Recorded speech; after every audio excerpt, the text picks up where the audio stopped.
I was at dinner tonight. Yeah. And my daughter looks at me and she's like, "They faked the moon landing." Oh no. Did you know that?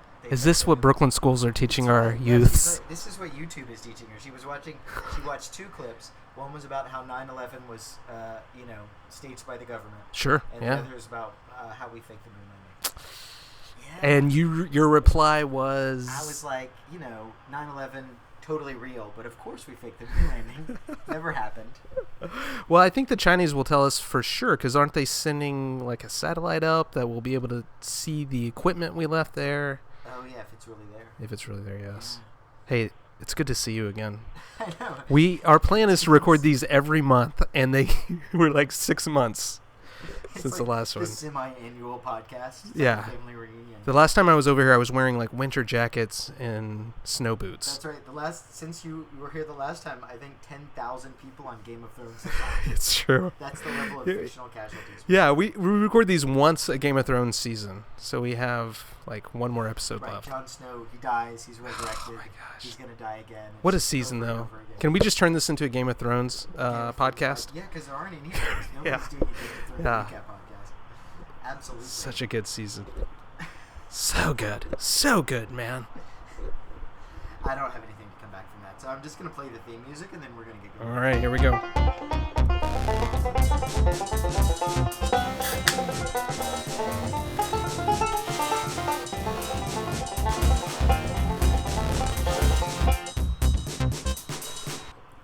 Actually, the thing about it being this long is that the world is sort of like substantially changed. Yeah. You know? Yeah, unfortunately we have too many disasters to talk about between episodes. It's like a rolling apocalypse. Like we're living in this rolling sort of like political European, right. Orlando. Obviously, Turkey just happened today. The Turkey airport shooting. West Virginia floods. Yeah. These crazy wildfires out in California. It's insane. So we're gonna we have a couple more of these scheduled. We're gonna try and dive into some of those issues. But today we're gonna talk about something that's actually common to all of them, and is universally regarded as the number one issue on After Action Reports across the land. If you've ever read an After Action Report, and Andrew and I combined have read, I think, at least 400,000. I thought you were going to say 4. Oh. Combined between us, we've read 4 After Action Reports in our career. All the way through or skimming? Yeah, I mean, the executive summaries. Let's not go crazy. Yeah, just read the one-pager. Come on. But if you don't know, for those of you who aren't less sort of embroiled in emergency management, right, After Action Reports are the lessons learned documents you write after these things, and they always seem to say, they always rank the issues, and there's always at the top, communication is the number one thing. Communication. And so today, we have as our guest an emergency communications specialist, so he's going to answer all of this for us, who's from CRA. Yep. And we know him as Sean Storm Sweeney. Sean Storm Sweeney. Welcome, Sean. Good evening. Oh, you scared me. You didn't immediately chime in, and I thought we lost you again. I thought he was off watching a Game of Thrones marathon, just like that. He mentioned the show, and he's gone. I look at this as a conference call. I follow the rules. I muted my phone until called upon. Oh, man. That's so good. That's why he's a specialist in emergency communication. Nay, an expert. That's right. I would never do that. It is funny, like the big conference calls, like without a doubt, big conference calls, people do not mute their phones. We're like 30 years into conference call technology. Yeah. People still do not mute their phone. But thank God, because it leads to some really fascinating conversations. That's true. Like people just rambling on in front of a microphone is my favorite thing. It's great as long as you're not facilitating it. Well, yeah, that's true. But anyway.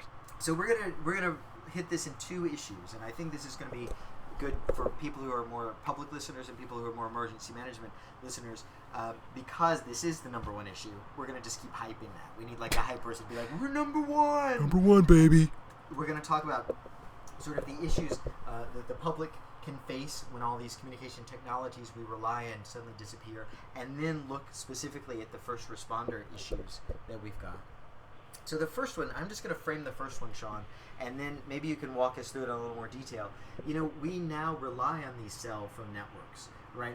I'm living with a smartphone. The smartphone is what taught my daughter we faked the moon landing. This is where we're getting all this information. But after things like the Boston Marathon, or even when there was an earthquake in Virginia, here in New York, everybody starts calling on their phone, and suddenly we have no more cell service. Right. So can you talk about like why that happens and what some things we can do about it? Well, sure. I mean, you guys live in the city, so you're used to congestion. So that's not designed for 8.2 million people to be talking on the phone at the same time. No system on the planet can handle that. So what happens is something happens in Lower Manhattan or something happens in Brooklyn, and everybody wants to be the first one to report it. And typically what we see now is not so much with the voice, but with the data, the social media aspect of it, the instant streaming of video to whatever website it is that they want to send it to, or they want to be the first one to get it to the actual media, Channel 7, Channel 4. The use of cellular communications in today's world is unlike anything we've ever seen. And you mentioned your daughter, Mitch. My son is more proficient at the smartphone than I am now. Yeah, and how old is he, Sean? I'm sorry? And how old is he? He's 2.5. Exactly. Yeah. So you're saying... And it brings up a very important point, is that when we lose these systems, when we lose this capability that we rely on every day, the question then becomes, how do I communicate? How do I contact my loved ones to let them know that I'm okay? And as a communications specialist, what I've done in my own personal world is I've told my wife, and I've told if something happens in the position that I'm in, there's a good chance you're not going to hear from me. I need you to go to this place.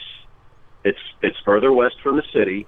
You'll be a little bit safer, and I will make contact with you because I will have the capability to do that. She will not, only because I have certain resources available to me. But what the individual can do, that the non-emergency manager, the average Joe, can utilize their data plans, their data systems, to use what Facebook now calls check-in, where you can check in after a disaster, let people know that you're okay. And the reason this works, and this is very important, today's cellular systems are divided in two. There's a voice network and there's a data network, and the two never cross paths. So if the voice network goes down, the data network is probably still going to be there because it's much more resilient. It doesn't require as much coordination as the voice network does.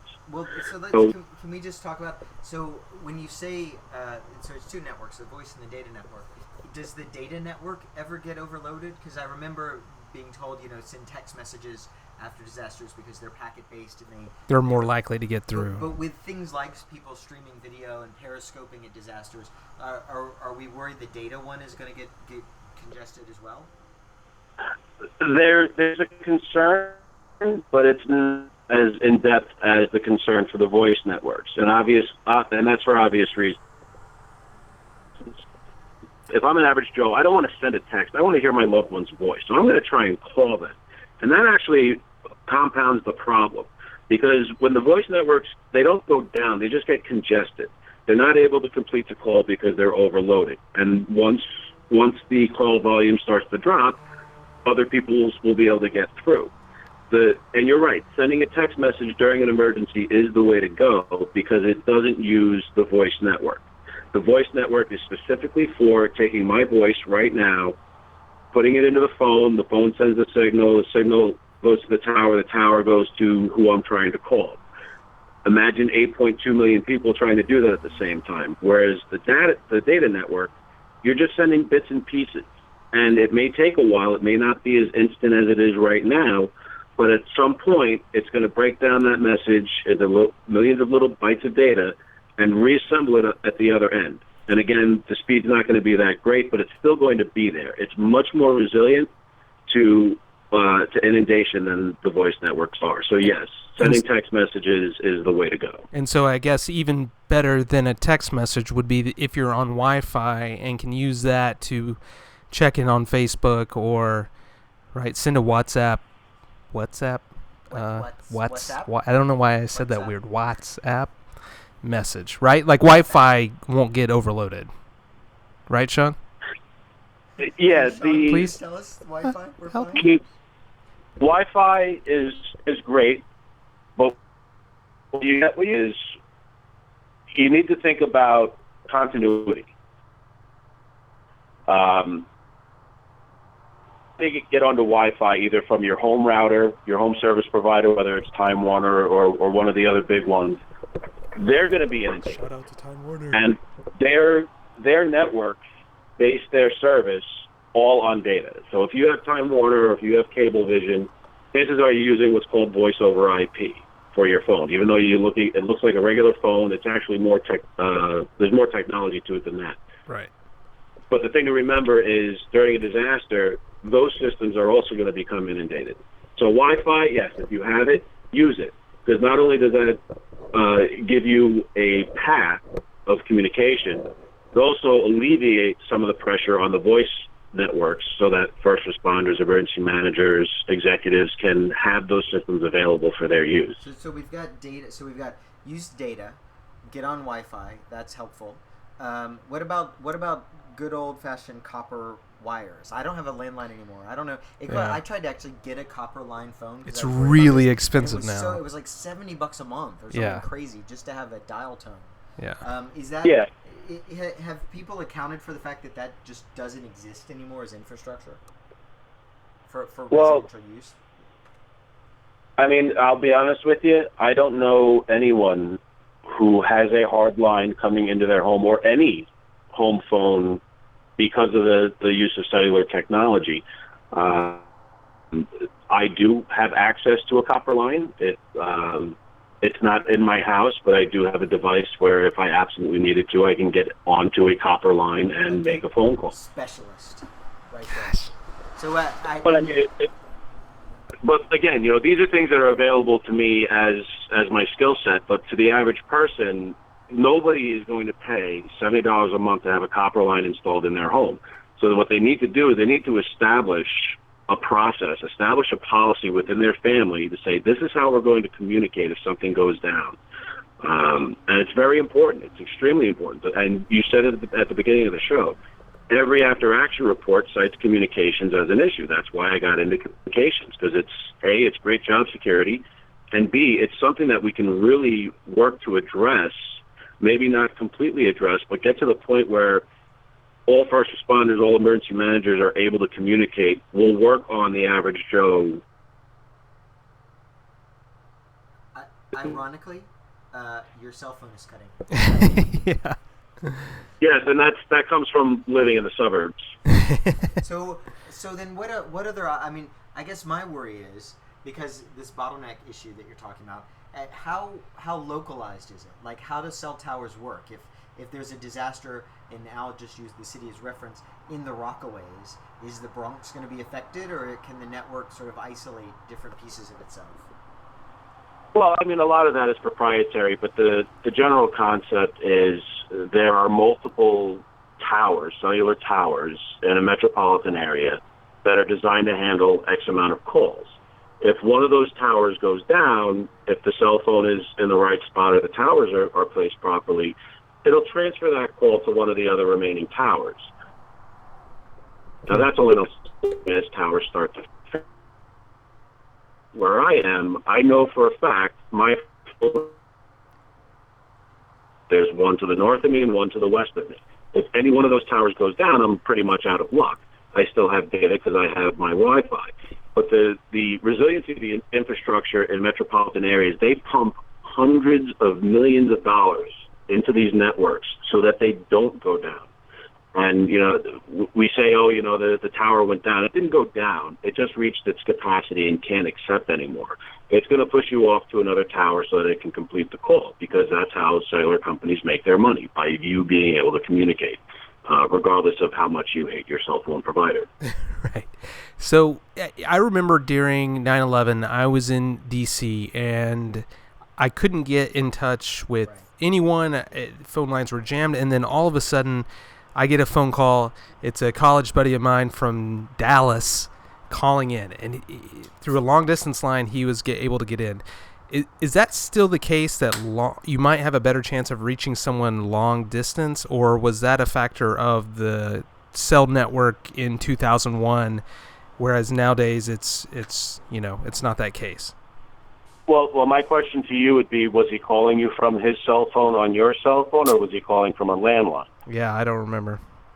Well, that would be if he was really calling, helpful, if you're calling from a landline, obviously it's using a different network. And in certain circumstances, yes, the central office, which is basically the brains of any telephone operation, will allow or make available lines for priority calls. It used to be in the days of the rotary phone, and I'm dating myself a little bit here, where you just picked up the phone, you spoke to an operator and said, I need a long-distance line for whatever place you were calling. And regardless of the situation, whether there was a disaster or what have you, they'd be able to place that call because they weren't affected. What happens in today's world with cellular technology is if your network, if your tower network is inoperable or they're not making that, they're not calling you, but the system isn't designed that way. One of the programs that is available to first responders is offered to the Office of Emergency and the Security, UPS program, which will prioritize. Shut down your communications right now. You're being jammed, Sean. I'm sorry? Can you hear us? We lost you. There, you're back. The last thing we heard was you were starting to talk about, I think, the WPS system? Hang on a second. Okay.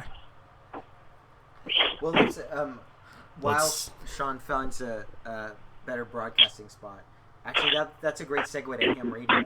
That's so true. What do you do? Oh my gosh. I feel like this is like live news reporting we're doing. Are you there, Sean? Yeah, I'm here. I was opening my garage door. Oh, okay. Oh, nice. Right. Well, that Which oddly enough improves my cellular system. So tip 1, use Wi-Fi, then use a landline, then C, open your garage door. That's right. That's to communicate in an emergency. So but I guess so. The tinfoil hat's not always a bad idea. So towers are overloaded. We have this jamming problem.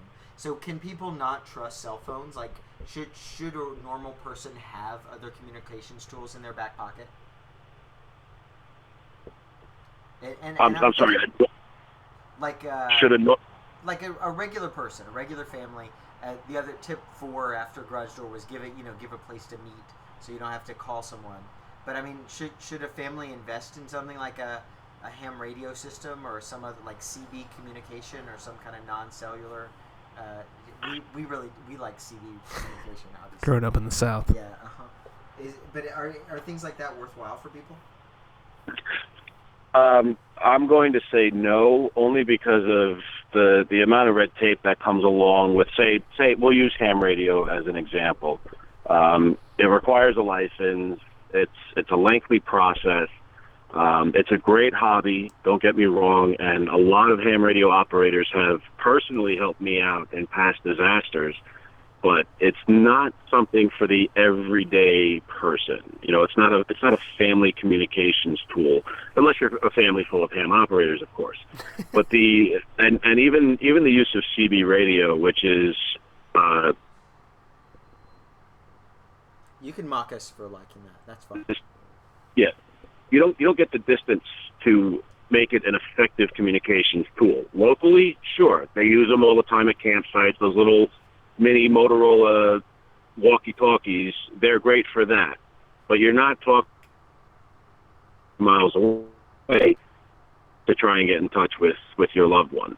And that's why I always recommend, on top of, an evacuation plan and a fire drill plan and all that other stuff, you have a communication plan. And using, somebody from outside the area in another state is probably the way to go because they're not affected, their system isn't affected, but you have to find a landline that you can use to make that effective. Because it's, again, like I say, if your cell phone or unavailable to anybody. Yeah, I mean, I do think that's a great point, to have a communications plan. I know my wife and I have the same thing. Like, if disaster happens in New York City, we can't get in touch with each other. We have a meeting spot. We're going to go there just automatically. Yeah, we don't have that. Yeah.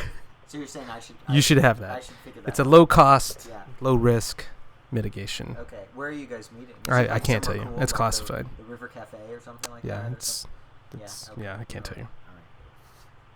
Does this involve a helicopter? I just don't want you showing up there and Hey guys! dang it, Mitch beat me. And this is actually it's an issue that I face in my daily line of work. Is we've become so reliant on this advanced technology, we've forgotten that the simple technology is most likely the technology to get us out of a jam, because it's more resilient. B, it's difficult to hack into from a security perspective, and 3, it's what the 3 of us grew up on, so we're familiar with it. But like Mitch said and I said, our kids are being grown up in this wireless age where they're not going to know what a landline is. They're not going to know what a house phone is. And I think that's the biggest danger that we face going forward, is we don't know how to rely on what's gotten us out of trouble in the past. Yeah, I think you're right. A good example is I'll just use myself as an example, my reliance on Google Maps when I'm driving, and how growing up, I had I think it was called Mapsco, and, you had to like plot out your route ahead of time and pull over and check the map. Now I just go by what, the British voice Whatever Google tells me to do, and I will follow it. And I think kids, they're not going to have that skill, right? Kids today. Which brings me to, I just want to indulge my inner conspiracy theorist just for a second. So I wanted to just bring up this SOP 303 thing, which I know not a lot is known about this. But I was reading about it in some emergency management journal, and Sean, you can talk about it a little more. But it seemed to be, from first glance, SOP 303, which is, I think, not a great name. They should just brand this a little better. SOP stands for Standard Operating Procedure. And thanks for the acronym. Yeah, check. no We should problem. have, like, a sound effect for that. acronym check. Anyway, so SOP Standard Operating Procedure 303 seemed to be a way that the government could shut down cell service. Like it read like there was a button somewhere and the president could press it, and suddenly no more cell service. So Sean, tell me it isn't that. Okay, so anyone who watches the news, they usually lead off with something terror related. They're doing their branding job, as you put it. And the big concern in technology is utilized by terrorists is wireless communications. IEDs are triggered by cell phone signals. They used to be triggered by beeper signals. For you kids out there, a beeper is something you used to wear on your hip. If you're a druggie or a drug dealer. That made you hip. Or a doctor. You either a drug dealer or a doctor. Yeah, that's the way I was. One of those. Yeah. But what SOP 303 claims to address is the necessity for the government to have the ability to reach out to the primary cellular carriers, T-Mobile, Verizon, Sprint, AT&T, and disable cellular communications within a geographical location. Like Mitch had mentioned, there's not a whole lot known about it. There's a document posted online that is heavily redacted.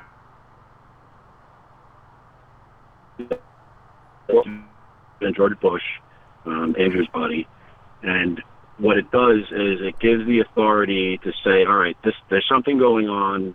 We need to stop the ability of coordination between these terrorists. So they flip, and it's more technical than that, but they flip a switch.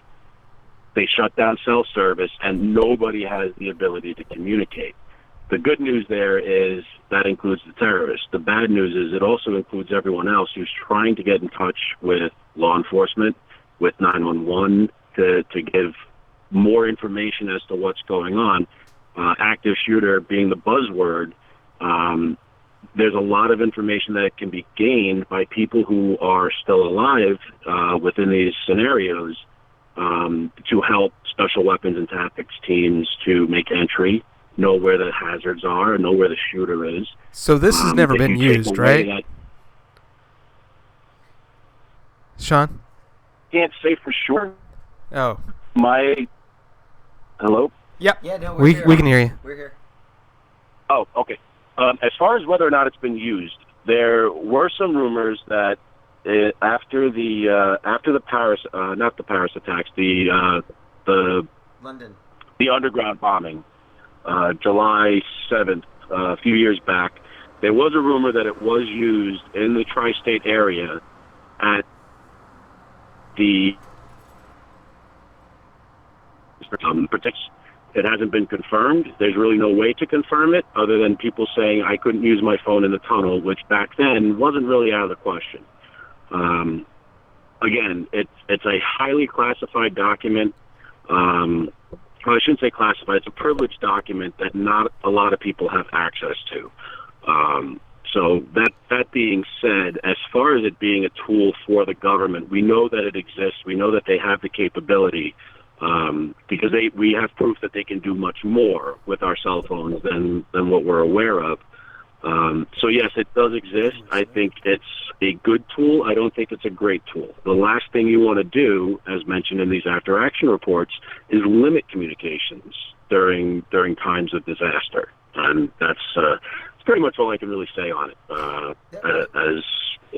You just said they could do other stuff with our cell. What else can they do with our cell phones? Can they walk? Many law enforcement agencies are investing in what's called an IMSI device, IMSI. And what it does is it's a little small briefcase type device that will allow law enforcement to isolate certain cell phone signals for the purposes of surveillance, to put it nicely.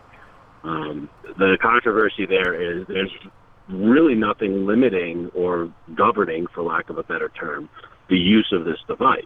They're commercially available. You can buy them on eBay. Many local and state law enforcements have actually had articles posted about their abilities to isolate certain cell phones and pick up on the conversations. Wow. So the fact that they can do that, there's no reason that they can't do it the reverse way to isolate cell phones and shut them down. You just blew my mind. That was like, this is like that scene in The Dark Knight, the Batman movie, when he's like listening and honing in on particular cell phone conversations. That's right. Well, think of it this way. We look at the expansion of technology just in the last 5 years. You know, they're building this huge data center out in Nevada, and its sole purpose is to collect metadata on people using cell phones in the United States, making international calls, making internal calls, making sending certain texts, certain emails, searching for keyword phrases. There's a lot of things that they can do, and as somebody in the emergency management field, I'm comfortable in knowing that they can do that, but I'm also not comfortable as a citizen knowing that they can do that with my phone. And my argument has always been, you want to listen into my phone calls and talk to my wife about what I'm going to cook for dinner tonight? Go right ahead. If you've got nothing better to do, by all means. But they shouldn't be able to store that information, and that's what they're doing, and that's what's causing a lot of commotion, is the storage of this information. Well, so if it can be used against you later on. If the government enacted SOP 303, shut down all cell phone data, wouldn't that harm government's ability to communicate too, or are they still able to communicate? Right, is there like an exception of some kind? Yeah. Like a 911 exception or something? Oh, did we get shut down? They shut us down. Stupid NSA. Hashtag Edward Snowden. Uh-oh. Sean, are you there? I think we really lost him. Sean. Can I just say, Sean this Connery. is like the best irony. I know, You know this what I is so mean? great. Oh, wait. Oh, are you back? Are you there? Gone? Oh, no, he's gone. He's really gone. No, we're on the phone. No, with him. we're still there. This is like, it's like he's like Kevin Spacey in The Usual Suspects. He's there. I know. And he's not there. If there's a helicopter that hovers over your house with like lights shining in. I'm out of here. Sweeney copter. I'm going. The officials are on us. I don't. The call's still. Sean. Oh, yep, we got you, Are you Sean. there? Yeah, am I coming back in? Yes. Yes, you're coming back in. I think Or it's not. SOP 303. Right here, right now. This is the first. It's so funny.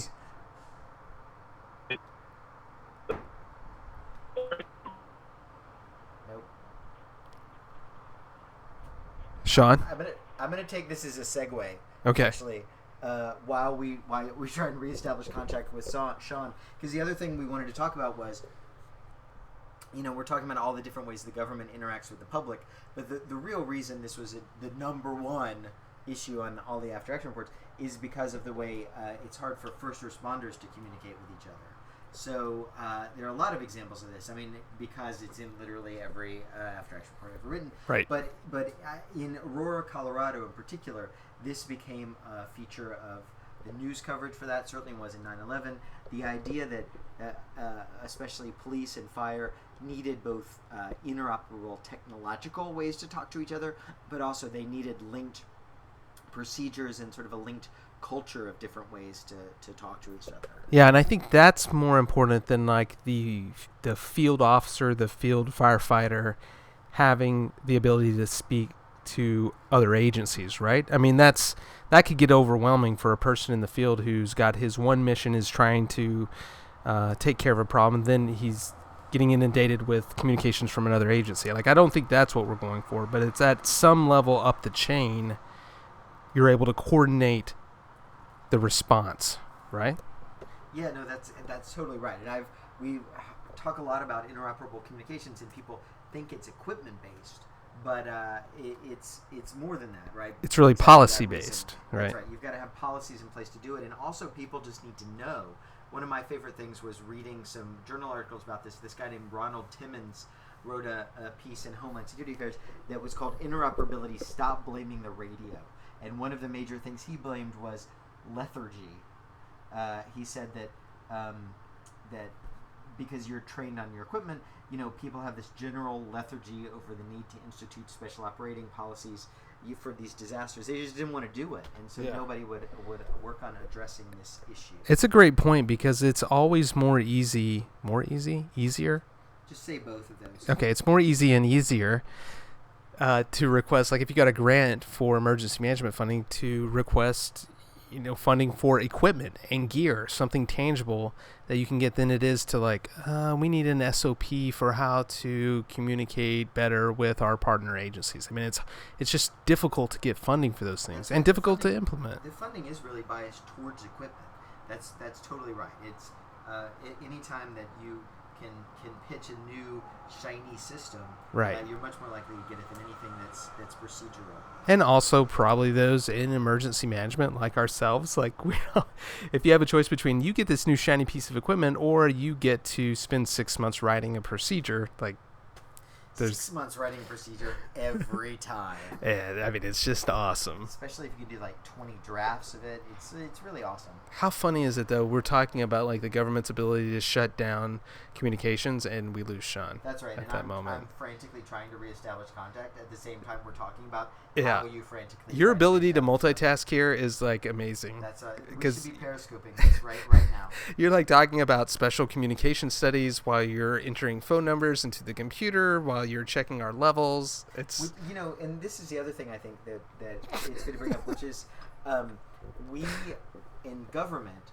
as emergency managers have access to a very particular range of technologies, and sometimes commercial off-the-shelf devices like Google Hangouts as an example are miles beyond that. Right. Actually, right? I Yes. mean, there are these sort of new things because they don't have this failover quotient, which is such an important part of what we need. I mean, honestly, just the Facebook check-in feature. I mean, something like that for a government agency that all its employees immediately check. I mean, that's brilliant. That's something we need.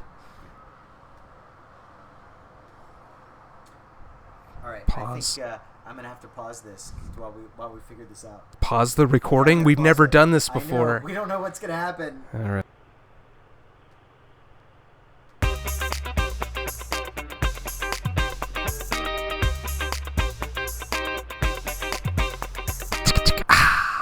did it. We're back. Amazing. We've got Sean back on the line. Sean, are you back on the line? Yes, I am. All right. So that means now we get to talk about interoperable communications. Sean, if you could give one sound or word to describe interoperable communications, what would it be? You're hearing it right now. And why is that?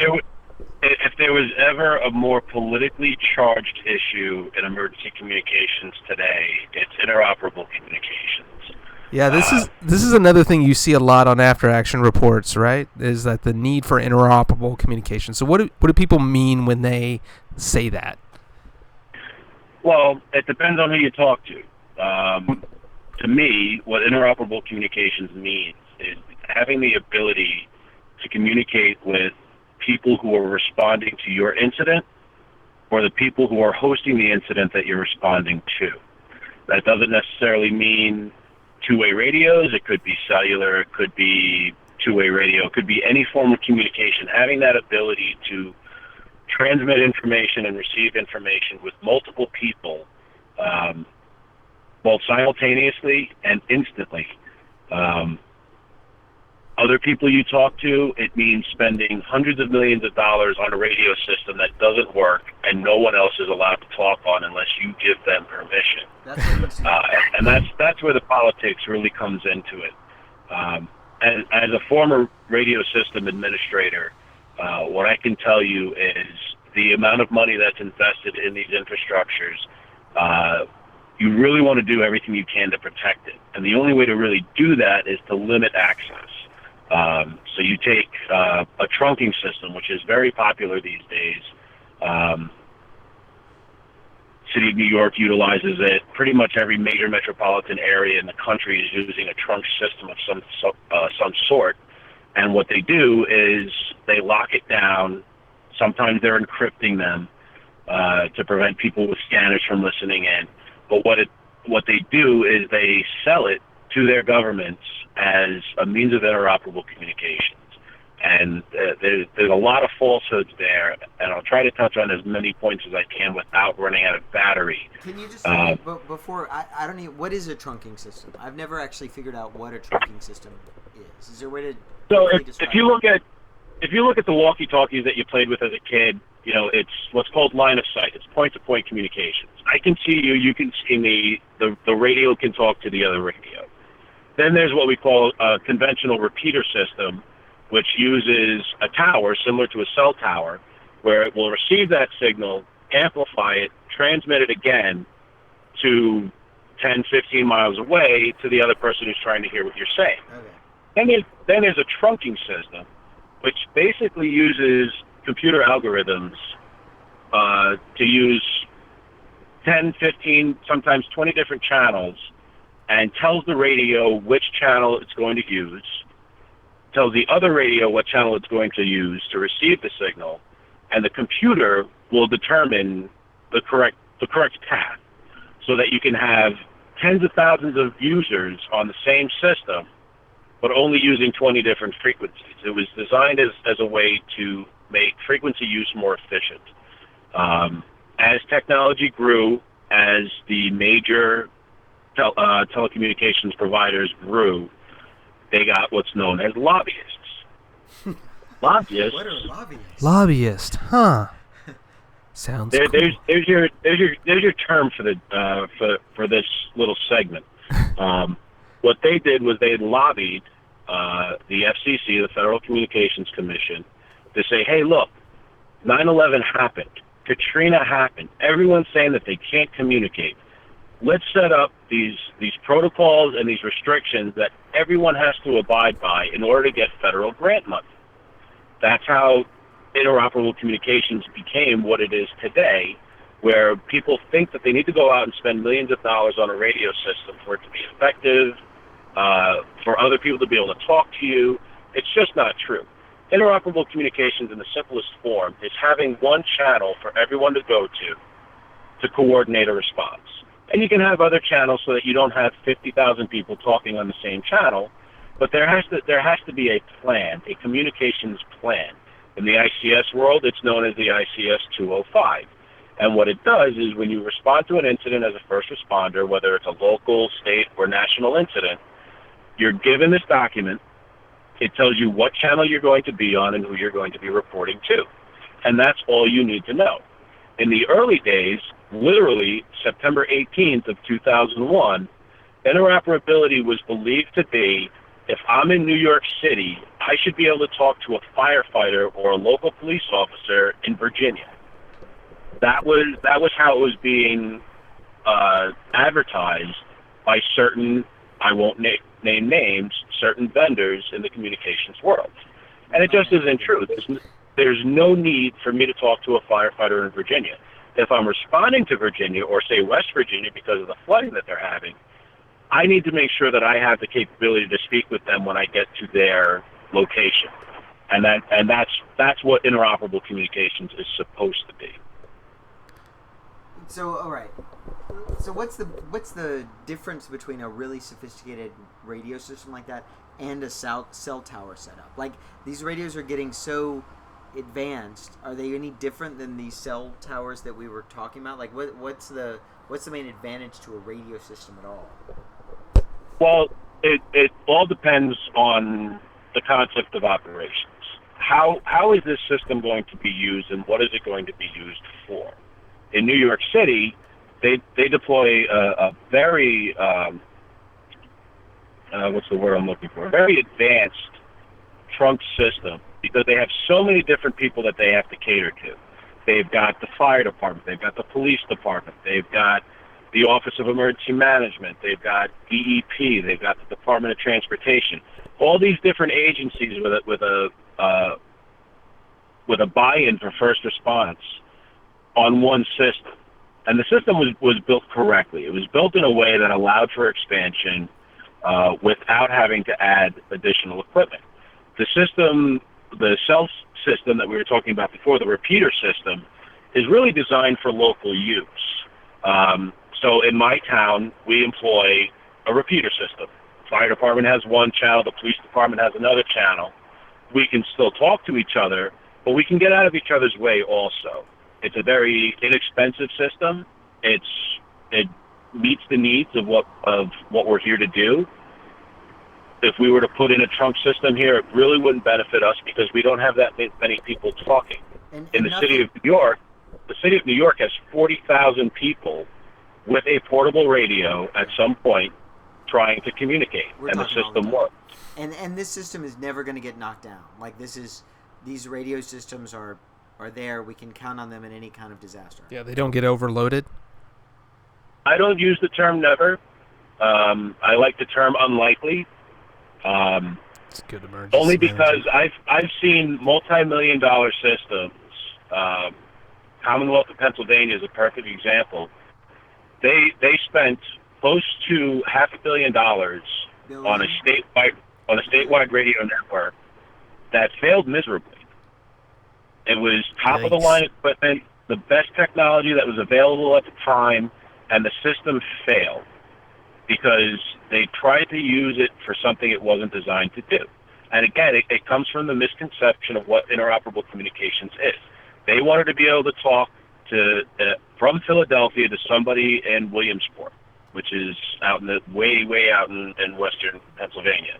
That's not what the system was designed to do.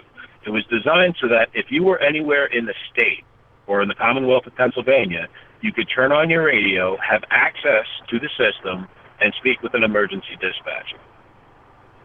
The way they designed it, it didn't work out that way. They wanted to be able to talk all the way across the state, to the state capital, to Philadelphia, to wherever, and the system wound up failing.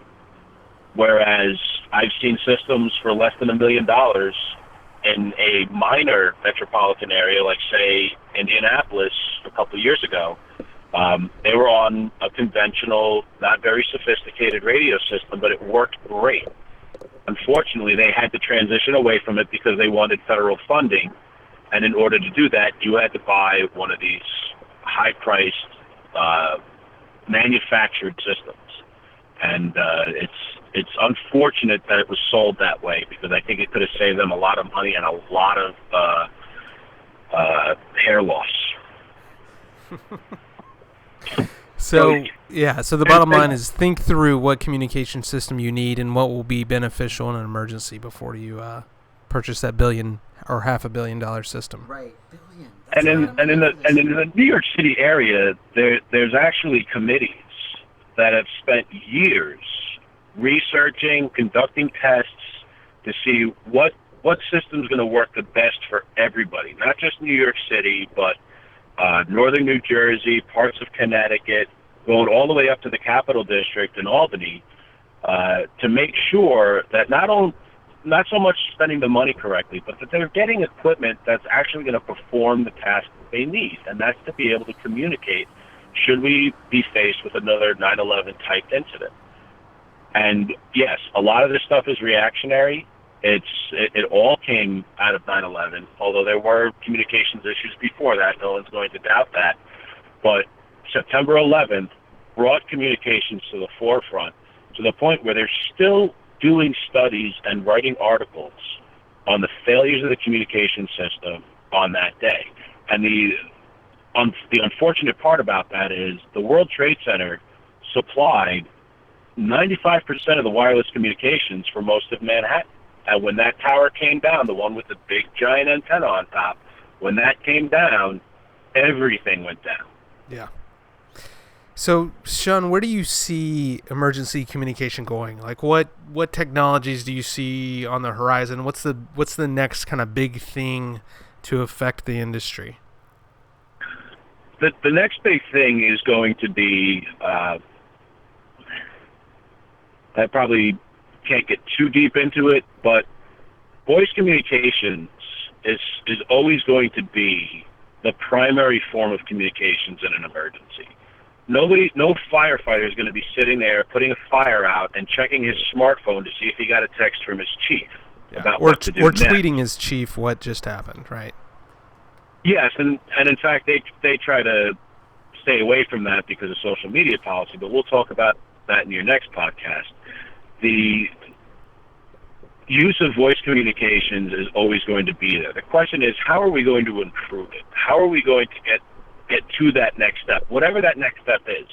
Right now, two-way radios are not, they're still popular, and they're still a primary form of emergency communication, but now we're moving into application-based platforms for mobile phones to where you don't have to carry that giant brick radio. You just need your cell phone on a data network, and now state governments are starting to build their own internal LTE networks, similar to Verizon and Sprint, where they're going to be able to do that. It's a separate network. It's not Verizon, it's not AT&T. It's their own proprietary network for first responders to coordinate a major response and transfer of information. And it's not just voice anymore. Now I can turn my camera on and stream it to a server that can be picked up by everybody in the state of New Jersey. I can tap into security cameras if it's an active shooter event. If there's an active shooter in a school and the school is a partner agency, these users can now plug into that system, pull up the camera views of the hallway, the gymnasium, the auditorium, wherever the incident may be occurring, and get their situational awareness from that in real time while they're responding to the incident. This eliminates a lot of the planning time that you see on scene, like say with the Orlando shooting a couple of weeks ago. The situational awareness was minimal at best because they weren't exactly sure what was going on, and that's to nobody's fault. This system that's being pushed nationwide is going to increase our situational awareness as responders while we're responding to the scene. We no longer have to wait till we check in with the incident commander, have him give us a briefing. We've already got the briefing. That is the next step in emergency communications. It's digital, it's voice, it's data, it's information. It's all about the information. So you just blew my mind again. So you're saying this is sort of like a government responder LTE network that would be on cell towers similar to Verizon or AT&T, but just for government agencies and responders and partner agencies. So it would be a full-on network just for that, with all the capabilities of it. So it would be exclusive to first responders. So it wouldn't be Government overloaded in an emergency where everybody's trying to call. No. And what's nice about the way it's being developed on the East Coast is the devices, the smartphones, are capable of working on two different networks. You can work off the commercially available AT&T, Sprint, AT&T, T-Mobile, or on the government owned network. And they're the only devices in the country that can do that. Your phone can only work on Verizon, or it can only work on T-Mobile, or it can only work on AT&T. Right. These devices can work off of both, so there's added redundancy there. Wow, that's great.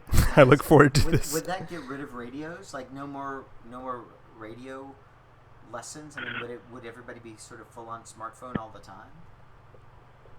No, because at the same time, you want to have, again, redundancy, no pun intended.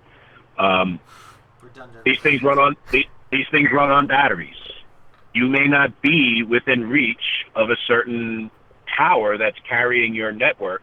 I want to have that two-way radio with me. And the two of you know me personally. You won't see me without a portable radio, either attached to my head, in my shoulder holster, or in my car, or within further than 5 feet away from me. Even in the bathtub. I mean, this is 24/7. I want that radio with me because when all else fails, I can turn that thing on, turn to a certain channel, and almost guarantee that I'm going to talk to somebody. Yeah. It may be an emergency dispatcher. It may just be some guy listening to his radio in a basement somewhere. But at least I'll be able to talk to somebody.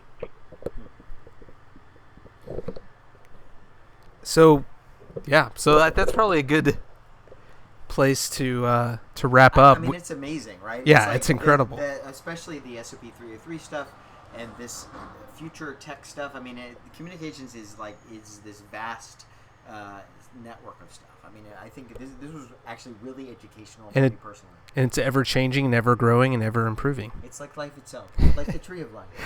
So, Sean, one of the new things we are starting to do is do a lightning round of questions with all of our guests. So, you up for it? What is this, like word association, or? Yeah, it's just like basic questions, and looking for like one word or one sentence kind of answers to it. Okay. What do you think? All right. Let me just. I gotta play. Mitch is gonna play some music. Okay, Here we go. Okay, ready?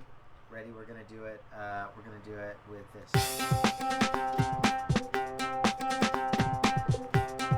All right. 3, 2, 1, go. All right. So, Sean, what is your favorite hazard? Volcanoes. Cool. All right. What hazard scares you the most? Volcanoes. I'm starting to see a pattern here. What's the first disaster you ever worked? Flooding. Upstate New York. What's your dream emergency management job? Secretary of the Department of Homeland Security. Okay, that's a good Yeah. That's a good thing to strive for. Best disaster movie? Favorite disaster movie? Oddly enough, Volcano. I mean, I'm not making this up. I'm not making this up. That's the Tommy Lee Jones one, right? Yeah. Correct. Where he plays an emergency manager. The only emergency manager. Yeah, the only movie with an emergency manager as lead. Okay, best ICS position. Not like, just what do you think is the best ICS position? Logistics chief. Okay. Ooh, he does control. I just want to say ICS, Incident Command System. Incident Command, yeah. Check. Thanks. And the worst ICS position? Logistics section chief. How can it be the best and the worst? It was the worst of positions. Okay. Everybody's coming to you for stuff, but at the same time, everybody's coming to you for stuff.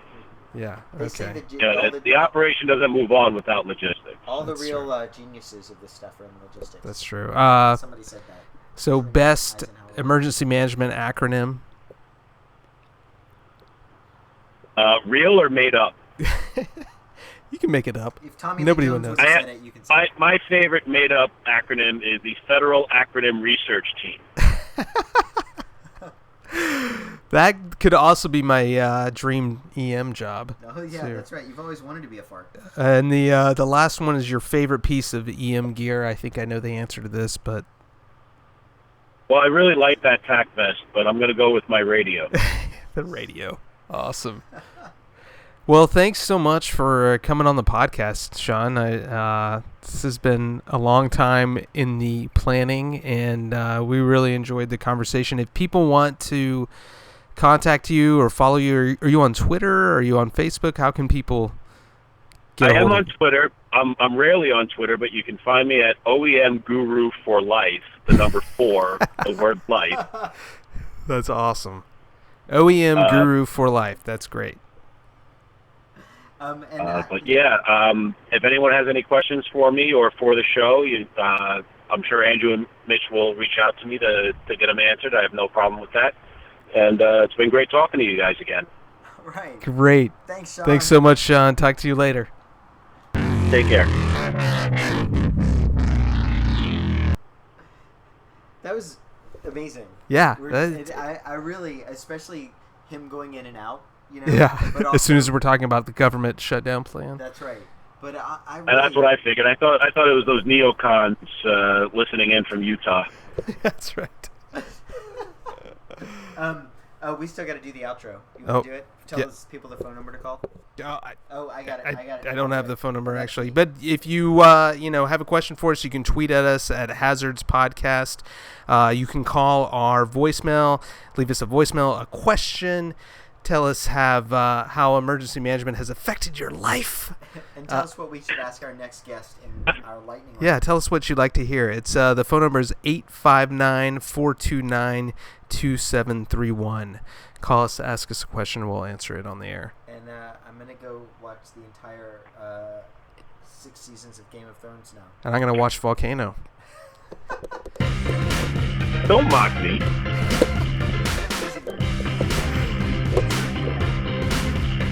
And I don't watch Game of Thrones, so. Are we done recording? Because I've got a lightning round for you, Andrew. Not yet. We're playing music. Oh, wait. I can't hear the music. And And we're done.